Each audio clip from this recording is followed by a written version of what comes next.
Welcome to 50 Ways to Succeed at Work, where you hear stuff about ways to succeed even the most well-intentioned colleagues, advisors, careers officers and HR departments may never get around to mentioning.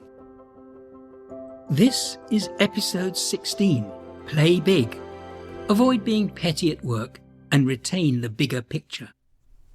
Okay folks, we've done most of our agenda and now I want to talk about the new work that's coming our way. I admit that it's probably going to be a bit disruptive. A bit? A bit? Sonia? What do you mean a bit?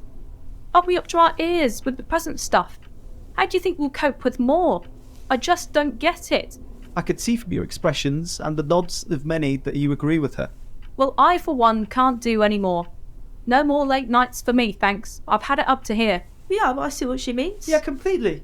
Okay, point taken. Let us spend the rest of this meeting reviewing our priorities. We'll start by listing our collective projects, mapping out our most... A month later, the team adjusts to the new priorities.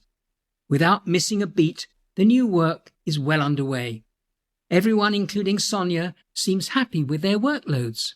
Reviewing the recent events, the team leader shares his experience with a senior colleague. I guess Sonia's tantrum was at least a starting point. That frankly, I could do without her pettiness in the inability to see the big picture. It all went smoothly once people understood why we needed to just readjust our work. Yes, but why did Sonia act that way? Don't you think we should discover the reason? That's a fair point. I'll have a word with her.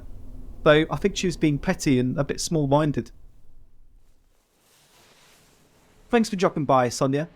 Now that the new work schedule is underway, I want to ask why you were so upset when I told the team about rearranging our priorities. It came at a bad time. I was waiting on the results of a breast scan and my youngest was suffering from the virus. I couldn't see how I could cope.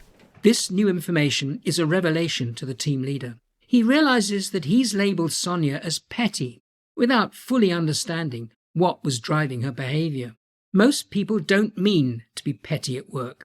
Still, that does not always prevent some of them from losing sight of the bigger picture. Now let's relate this story to your situation at work. When it comes to pettiness, people have three main questions.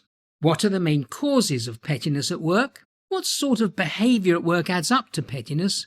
And how can I avoid being guilty of pettiness at work? Let's start with the first one, the main causes of pettiness at work. Pettiness usually acts as a distraction.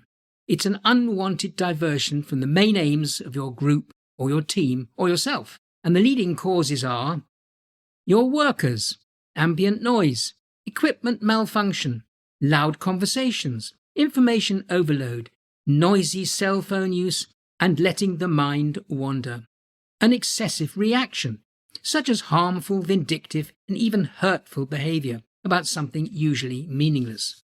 Another cause of pettiness is that it's directed at something that's misunderstood, unintentional, and accidental things. Pettiness makes other people miserable and pushes them away.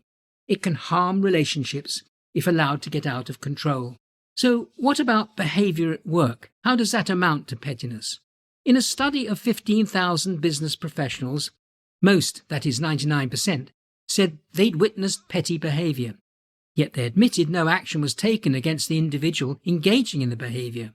If you become obsessed with unimportant matters or minor details at the expense of working on your priorities, it will almost certainly make work less rewarding. People seldom set out to be petty at work. In our story, Sonia was not being petty, just honest. You know, people are being petty when they act immaturely, childishly, or unprofessionally. Constantly complain about minor things like noise levels, food odours, and other distractions. Criticise or ridicule someone for being thoughtful. They're also being petty when they can't get beyond worrying about minor detail, give excess attention to detail, fight regularly with team members, and lose sight of the bigger picture of what matters. So we come to the third question. How can I ensure I'm not guilty of pettiness at work?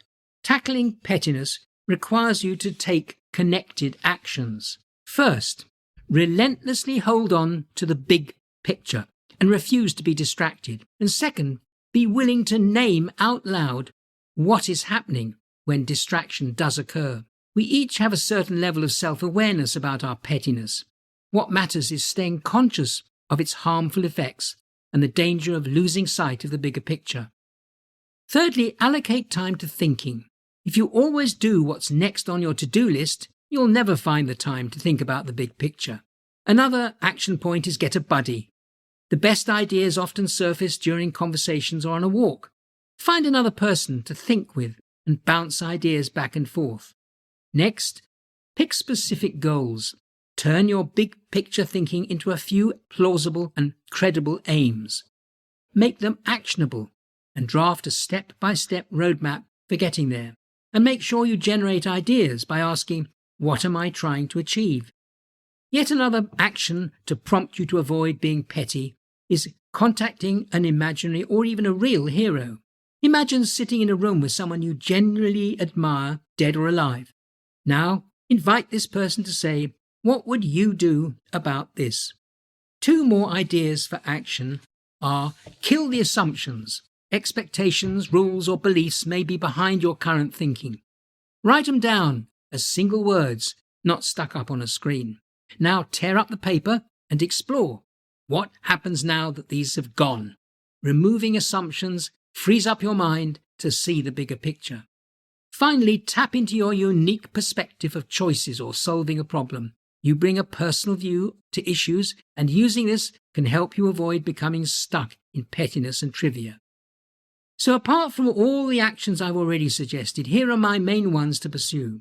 Check your behaviour to make sure that you're not being petty or small-minded. Review signs of pettiness and speak up to draw attention to them. And listen carefully to those you regard as petty or small-minded and discover what lies behind their concerns. And my takeaway from all of this?